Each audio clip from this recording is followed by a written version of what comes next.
all of that money that you could potentially have earned if you actually kept working at your job would be gone. So that's also something that you need to be careful about considering. Many people also fall into the trap of thinking that getting a master's degree or a postgraduate degree would definitely increase their salary expectations afterwards, and that is not always the case. So it's also very important to evaluate that carefully too. Anyways, if you're looking to attend school or go back to school, it is obviously a really, really big decision, and it's something that you should very carefully consider. Now, the second thing from the course, which I thought was really helpful for people who both want to go to school, also for people who are trying to get a job, is an actually very, very obvious thing. It's to actually talk to people. Like if you're thinking of going to a university and getting a certain degree, and you're like, oh, like I'm not sure if this is actually going to get me the job that I want, I don't know if I'm going to learn the things that I want to be learning, then actually reach out to people who have graduated from that degree. And same goes for a job. If you're like, oh, I'm not really sure if I want to do this job, I'm not really sure what that's going to be like, then try to actually reach out to people who have done that job before. Seriously, if you just talk to someone who's actually been through the experience that you're trying to decide about,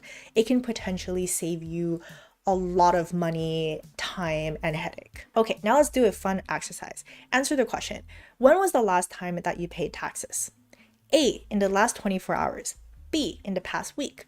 C, in the past month. Or D, in the past year. I would hope the majority of you probably should have chosen A, in the last 24 hours. Whether you have bought anything in the last 24 hours, you should have picked A. And that is because of sales tax, which is the tax that you pay every time that you purchase something, at least if you're in North America. I know that not all places have sales taxes. But my point being in doing this little exercise is the fact that when most people think about taxes, they just think about tax season, like when they have to pay taxes every single year, when in fact you're actually paying taxes all the time throughout the year in a variety of different ways. Let me just list out a few for you.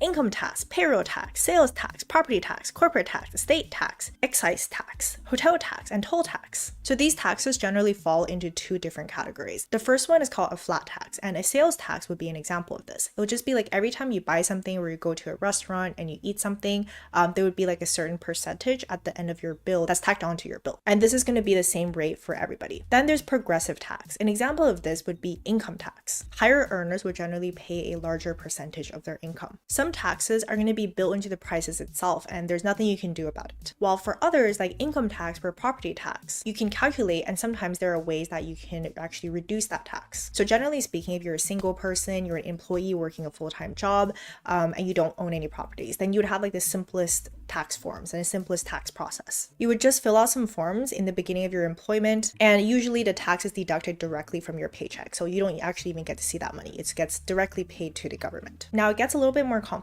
Say if you're a contractor and you're working for yourself, then you're taxed at different rates and you're responsible for reporting your taxes and paying your taxes yourself as well. And if you own things like properties, then that's like a whole set of other types of tax that you would be paying. Other thing to know is that there's things called deductibles. So if there are certain things that don't count towards your taxes, so you don't get taxed on those specific things. There's also something called a tax credit, and this can be used to reduce the amount of tax that you have. The rest of this unit goes into detail about US-based specific tax forms, how to fill them out, what they mean, and all these things. So definitely check them out if you're interested, but I'm not going to cover them here just because we have a pretty global audience.